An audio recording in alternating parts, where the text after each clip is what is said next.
Good morning students. आज हम class 11th की यूनिट नंबर 3 त्रिकोणमिति का लेक्चर नंबर 7 स्टार्ट करने वाले हैं। लेक्चर नंबर 6 में लेक्चर नंबर 5 में हमने क्वाड्रेंट पर डिस्कस किया था। क्वाड्रेंट का मैंने आपको कुछ क्वेश्चंस में यूज भी बताया है। अभी और भी हम आगे क्वाड्रेंट के क्वेश्चन डिस्कस करेंगे, लेकिन बीच में मैं एक मोस्ट टॉपिक डिस्कस कर रहा हूं जिसका हमें क्वाड्रेंट के जब हम क्वेश्चंस करेंगे उसमें यूज होगा। Trigonometric ratios of negative angle, ऋणात्मक कोणों के लिए त्रिकोणमितीय अनुपात क्या होता है कि जैसे हम थीटा को माइनस थीटा कर देते हैं तो क्या अंतर आता है। इसी को हम सम एवं विषम फलन भी बोलते हैं। क्या बोलते हैं? सम फलन और विषम फलन। सो सभी स्टूडेंट्स ध्यान से देखेंगे कि जैसे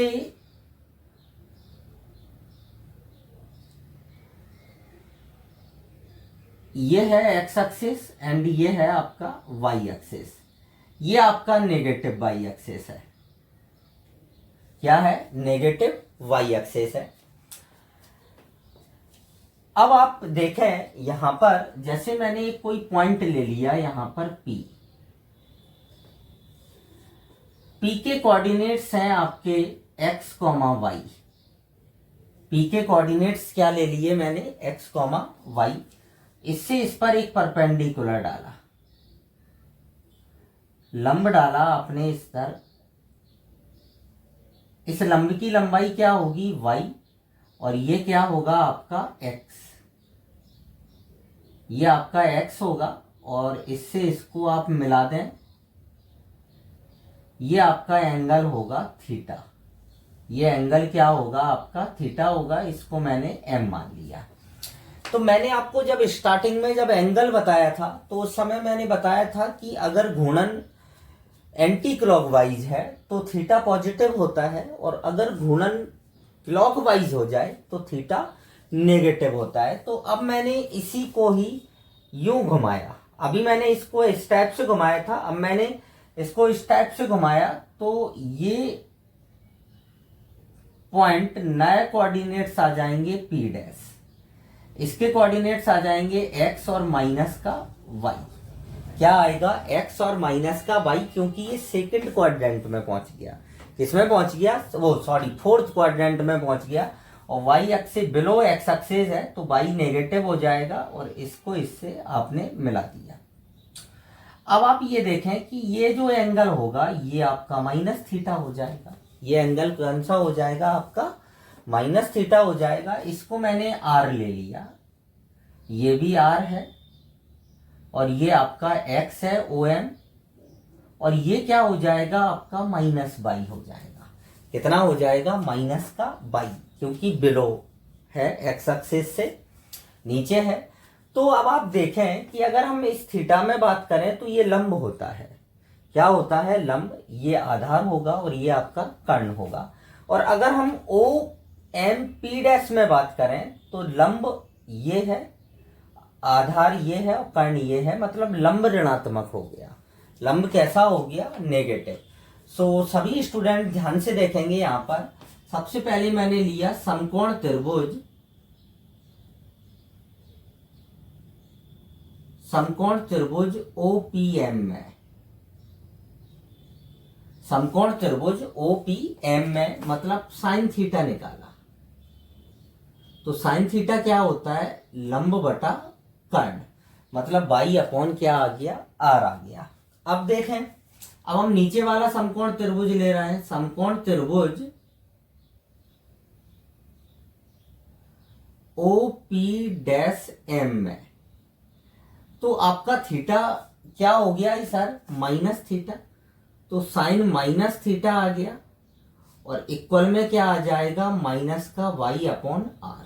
अब आप देखें कि y अपॉन r की वैल्यू पहले से ही क्या निकाल चुके हैं आप? Sine theta. सो यहां पर हम y अपॉन r की जगह क्या रखेंगे? Sine theta.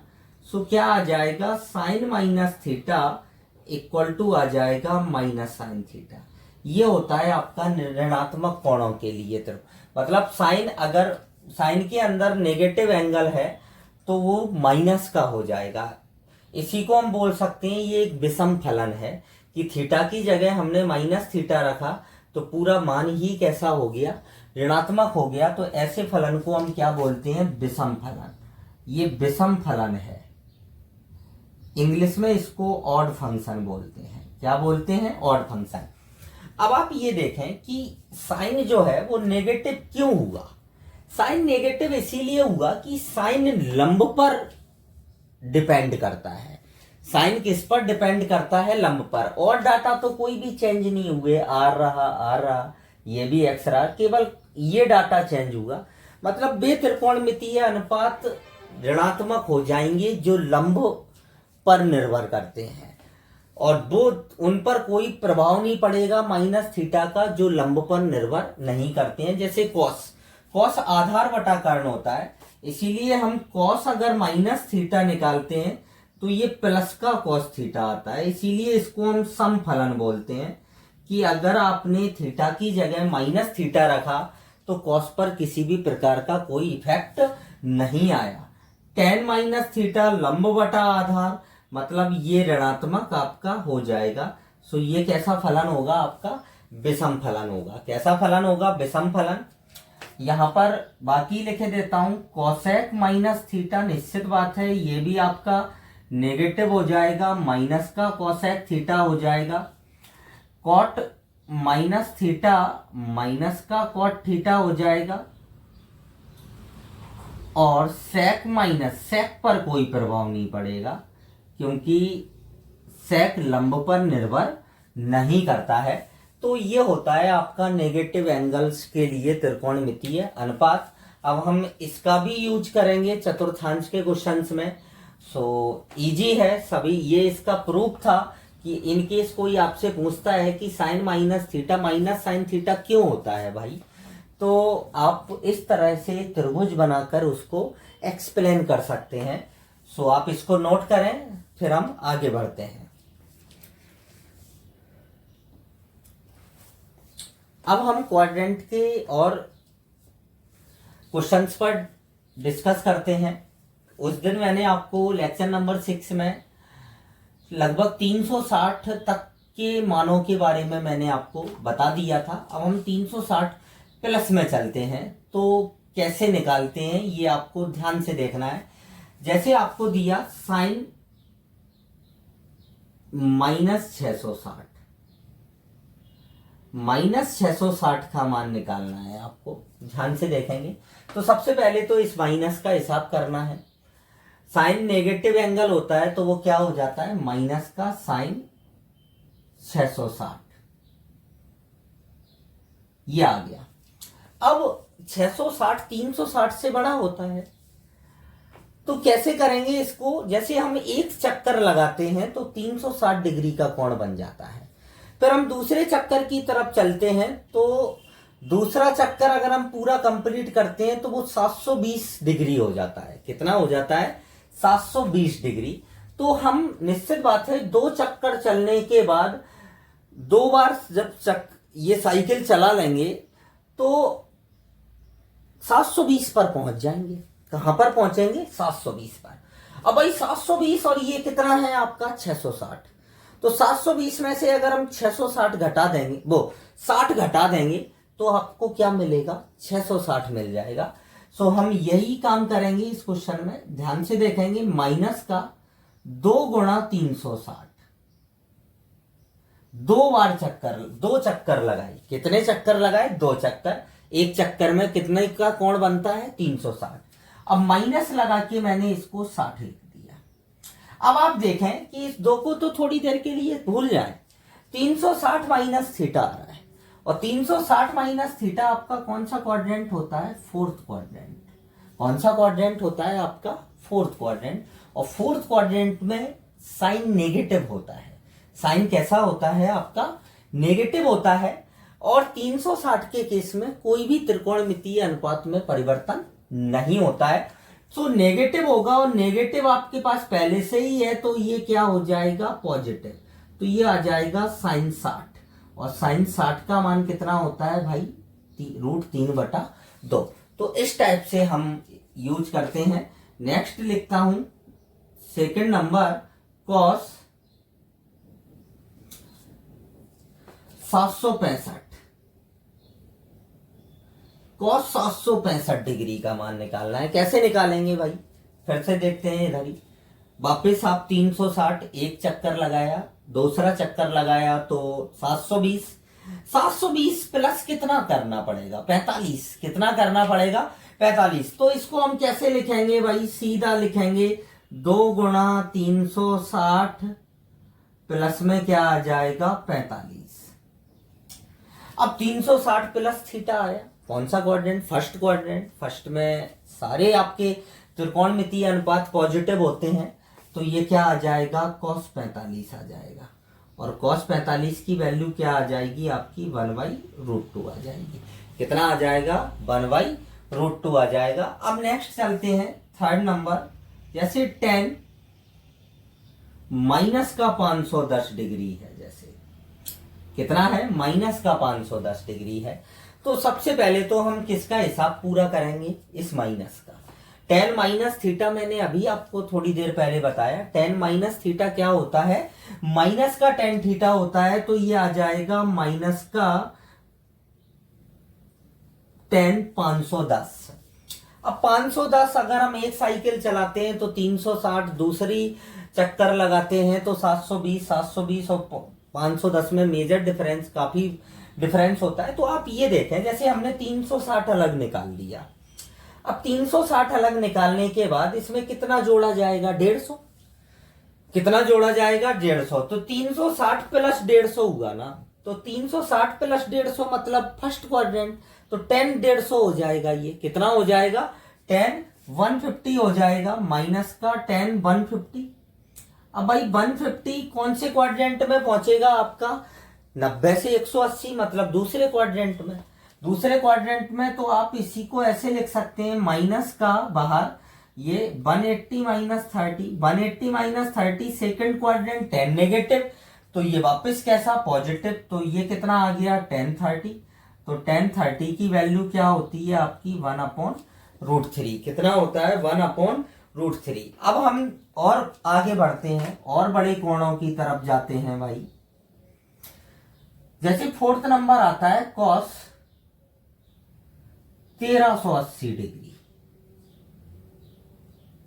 1380 डिग्री काफी आगे पहुंच रहे हैं अपन। तो भाई 360 से देखते हैं, 360, फिर दूसरा चक्कर 720, तीसरा 1080 और चौथा 1440। 4 चक्कर लगाने के बाद आप 1440 पर पहुंचेंगे, मतलब 60 अधिक पहुंच जाएंगे। कितना अधिक पहुंचेंगे 60 अधिक। सो मैंने इसको ऐसे लिख दिया, कॉस 4 गुणा 360 माइनस 60, तो 1440 में से 60 जाएगा तो 1380। अब ये कौन से क्वाड्रेंट में है, 360 माइनस थीटा, मतलब फोर्थ क्वाड्रेंट। कौन सा क्वाड्रेंट है, फोर्थ क्वाड्रेंट। और फोर्थ क्वाड्रेंट में कॉस पॉजिटिव होता है, तो ये आ जाएगा आपका कॉस 60।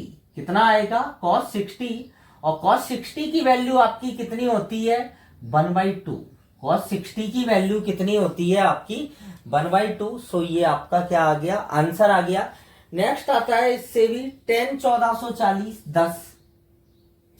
जैसे हमें 10 1410 का मान निकालना है भाई, 10 1410 का मान निकालना है तो हम कैसे निकालेंगे, 1440 में से कितना घटाएंगे 30, सेम जैसे अभी किया था। तो ये क्या आ जाएगा 10 4 इंटू 360 माइनस 30, तो 360 minus theta, fourth quadrant 10 negative होता है, तो 1030 और 1030 की वैल्यू माइनस का 1/, ये 1030 की वैल्यू 1/√3, तो ये कैसा आया नेगेटिव आया।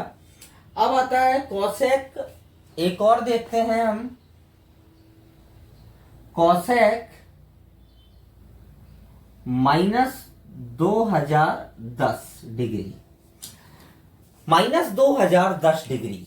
सबसे पहले तो माइनस का हिसाब करना है, तो कॉसेक, अभी थोड़ी देर पहले मैंने आपको बताया था कि कॉसेक माइनस थीटा क्या होता है, माइनस का कॉसेक थीटा होता है। सो ये आ जाएगा माइनस का कॉसेक 2010। अब आप देखें कि कितनी बार आप कितने चक्कर लगाने हैं आपको। आपने 1440 4 5वां चक्कर लगाएंगे तो 1800 पे पहुंच जाएंगे, और 1800 के बाद आप नेक्स्ट चक्कर लगाएंगे तो 2160 पर पहुंचेंगे। तो 2160 में से हमें कितना माइनस करना पड़ेगा, 150। कितना, 150 डिग्री। सो कितना आ जाएगा, माइनस का कोसेक 6 गुणा 360, 360 का 5 में गुणा किया था तो कितना आया था, 1800, 2160, 6 360, और माइनस का कितना आ जाएगा, 150। तो 360 माइनस थीटा आ गया वापस। क्या आ गया, 360 माइनस थीटा मतलब फोर्थ क्वाड्रेंट, कोसेक नेगेटिव, तो ये आ जाएगा प्लस का कोसेक 150। कोसेक 150 को आप इजीली चेंज कर सकते हैं, 180 माइनस 30 सेकेंड क्वाड्रेंट में होगा। सो ये आ जाएगा कोसेक 30, और कोसेक 30 की वैल्यू कितनी होती है आपकी, 2 होती है।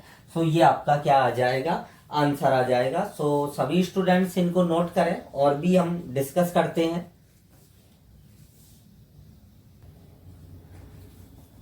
क्वेश्चन नंबर, ये आपकी एनसीईआरटी बुक का एग्जाम्पल है, सो ध्यान से देखें।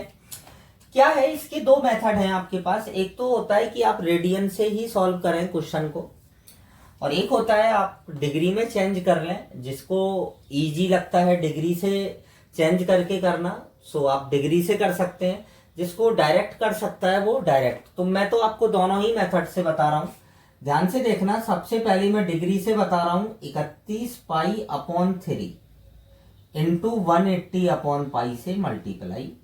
सो पाई से पाई कैंसिल आउट, और ये कितना आ गया, 60। 6 का गुणा करेंगे, 60 का गुणा करेंगे तो कितना आएगा, 6, और ये आ जाएगा 18, और ये आ गया 1860 डिग्री।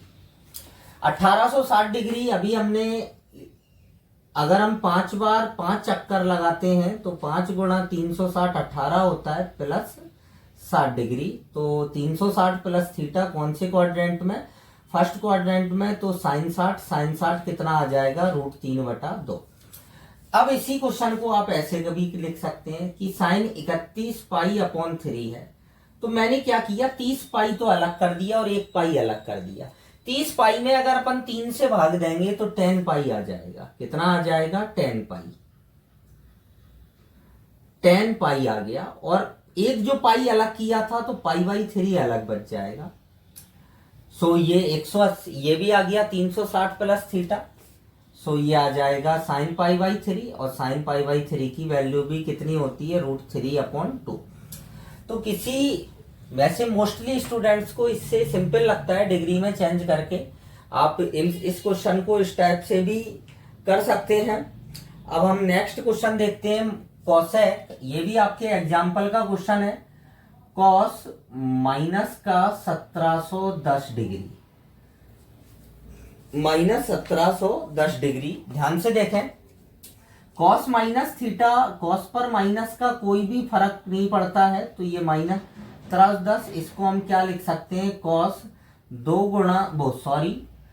5 गुणा 360 माइनस 90। तो 360 minus theta fourth quadrant, cos 90। Cos 90 की वैल्यू भाई कितनी होती है आपकी, 0 होती है। सो इसकी वैल्यू क्या आ जाएगी, 0 आ जाएगी कॉस 90 की। सो बाकी और भी क्वेश्चंस आपके बुक में हैं, उनको आप जरूर करें इस टाइप के। हम अब नेक्स्ट वीडियो में अलग टाइप्स के क्वेश्चंस डिस्कस करेंगे। जैसे आपके 3.2 में कुछ क्वेश्चंस तो आपके ऐसे इस टाइप के दिए हुए हैं, जैसे 6वां, 7वां, 8वां, 9वां और 10वां। तो ये क्वेश्चंस तो आप सेल्फ करेंगे। यदि किसी स्टूडेंट्स को प्रॉब्लम आती है तो वो कमेंट्स बॉक्स में जाकर इन्फॉर्म कर सकता है। और एक अलग टाइप के क्वाड्रेंट पर क्वेश्चन 3.2 में दिए हैं, वो हम लेक्चर नंबर 8 में डिस्कस करेंगे। सो आज के लिए इतना ही। Thank you.